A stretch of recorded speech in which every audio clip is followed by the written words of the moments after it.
आपने film gangs of Wasseypur देखी है? देखी नहीं है तो आज देख लीजिएगा। और अगर आपने देखी है तो क्या उसमें रवि किशन का रोल देखा है? रवि किशन भोजपुरी एक्टर, वो जो आईपीएल में कमेंट्री भी कर रहे हैं भोजपुरी में। अरे भाई, जिंदगी झंड बा फिर भी घमंड बा, हे बाबू।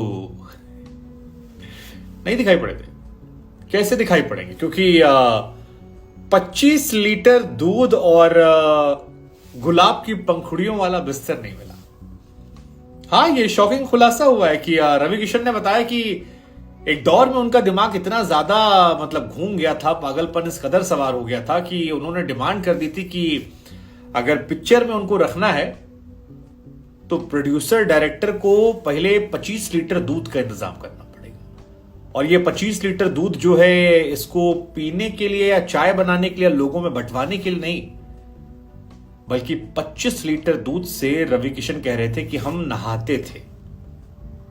उनका कहना है कि हम 25 लीटर दूध रोज नहाते थे और सोने को लेकर हमारी शर्त यह थी कि गुलाब की पंखुड़ियों वाला, ताजा ताजा जो गुलाब की पंखुड़ियां होती हैं, उनका वाला बिस्तर बिछाया जाए, तभी आके हम सोएंगे। इसका असर यह हुआ कि प्रोड्यूसर ने कहा कौन इनको 25 लीटर दूध देगा।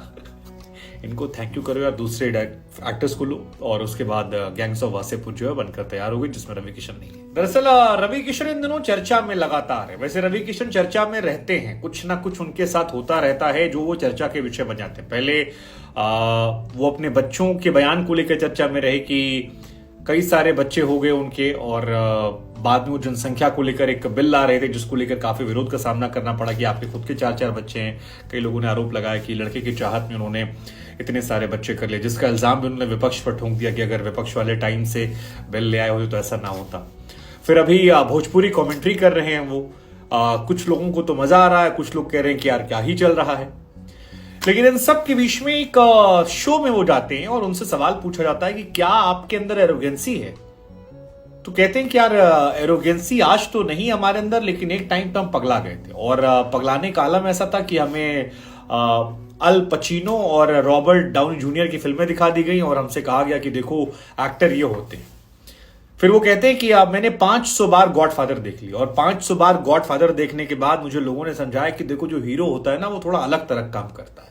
तो वो अलग तरह में हमारा दिमाग गया घूम, और हमने कहा अब हम नहाएंगे दूध से। 25 लीटर दूध से हमने नहाना शुरू कर दिया। और उसके पीछे मकसद ये था कि लोगों में एक बड़ा मैसेज जाए, एक भौकाल बना रहेगा कि 25 लीटर दूध से गुरु हम नहाते हैं और पंखुड़ियों पर सोते हैं। शायद एक्टर लोग ऐसा ही करते हैं, इस वजह से हम हिट हो जाएंगे। लेकिन इसका असर जो था वो उल्टा पड़ गया। वो कहते हैं गैंग्स ऑफ वासेपुर से निकाल दिया गया मुझे, मैं बहुत परेशान था। फिर बिग बॉस गया। बिग बॉस जाते वक्त मेरी हालत खराब थी, क्योंकि 15-16 फिल्में थी और हमको लगा यार हम जाएंगे, पता लगे करियर हमारा खत्म हो जाए। लेकिन बिग बॉस से निकले तो हमको समझ में आया कि अगर लंबा खेलना है तो गुरु नीचे से दब कर रहना पड़ेगा और हौले हौले मध्यम जो है वो काम करना पड़ेगा। बीवी हमारी हमको समझाई कि देखो पगलाओ मत, अच्छे से काम करो तो फिर लोग तुमको मौका देते रहेंगे और तुम अच्छे से काम करते रहोगे। और वो कहते हैं कि इसके बाद मेरे जीवन में सब बदल गया, मैंने ईमानदारी से काम करना शुरू किया। अनुराग कश्यप की फिल्म मुझे गैंग्स ऑफ वासेपुर तो नहीं मिली, लेकिन बाद में मुक्काबाज में मैंने काम किया और अच्छा काम किया मैंने, लगातार मैं काम कर रहा हूं। हमको लगा हम आपसे पूछते हैं कि क्या ये सच बात है जो रवि किशन कह रहे हैं कि जब आप एक नॉर्मल बैकग्राउंड से जाते हैं, आपके पास पैसे नहीं होते हैं, आप संघर्ष करते हैं और आपकी लॉटरी लग जाती है, तो फिर आपका दिमाग जो है वो फिर जाता है। मतलब बहुत सारे फील्ड में देखा, क्रिकेटर्स में बहुत सारे लोगों को देखा हमने कि सडनली आए, रातों रात स्टार बन गए, फिर पार्टियों में खो गए और गायब हो गए। बॉलीवुड में बहुत सारे लोगों को देखा है, सिंगर्स में देखा है।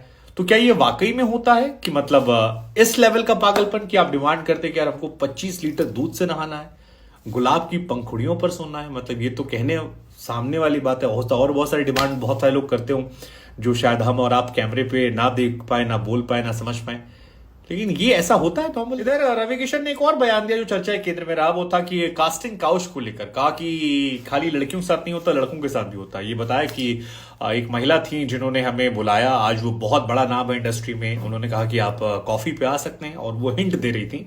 उस हिंट को हम समझ गए और इसके बाद हमने वहां नहीं गए और उनका नाम नहीं ले सकते हम, ब्ला ब्ला ब्ला, बहुत सारी बातें उन्होंने कही कि उनके साथ कास्टिंग काउच हो रही थी। अब भोजपुरी इंडस्ट्री जो है वहां पर एक लड़की की डेथ भी अभी हाल फिलहाल में हुई थी, तो वहां का हिसाब किताब थोड़ा अलग है। वहां पर फिलहाल जो एक्टर्स एक्टिव हैं, ज्यादा एक्टिव हैं, उनके में से कई लोग ऐसे हैं जिनके बारे में नाम नहीं लूंगा, क्योंकि नाम लेकर किसी को डिफेम क्यों करना। जब तक वो महिलाएं खुलकर शिकायत नहीं करती हैं, तब तक हम और आप कौन होते हैं उस बारे में खुलकर बोलने के। लेकिन कई एक्टर्स ऐसे हैं जो शादीशुदा हैं और उसके बावजूद उनकी गर्लफ्रेंड है जिनको डोमिनेट करके रखते हैं, सिर्फ उनके साथ काम करना है, बाहर काम करोगे तो कहीं और काम नहीं करने देंगे। और इसी में आकांक्षा वाली कहानी भी आई थी जिसमें सुसाइड केस निकल कर आया था, उसमें रवि किशन का ही कह देना कि उनके साथ कास्टिंग काउच हुआ है। तो हमको लगा हम आपसे रिएक्शन लेते हैं इन दोनों बातों पर। एक तो कि 25 लीटर दूध, मतलब हम तो अभी भी सोच रहे हैं 25 लीटर दूध क्या लॉजिक था इसका गुलाब की पंखुड़ियों पर। और दूसरा जो रवि किशन कह रहे हैं वो कहने के लिए कह दे रहे हैं या वाकई में आप मानते हैं कि इसमें कोई गंभीरता है और ऐसा कुछ इंडस्ट्री में होता है, लोगों का पागलपन इस कदर बढ़ जाता है। हालांकि वो कह रहे हैं कि अब इन चीजों से वो दूर निकल चुके हैं और इसी वजह से उन्हें अच्छा काम मिल रहा है और वो सक्सेसफुल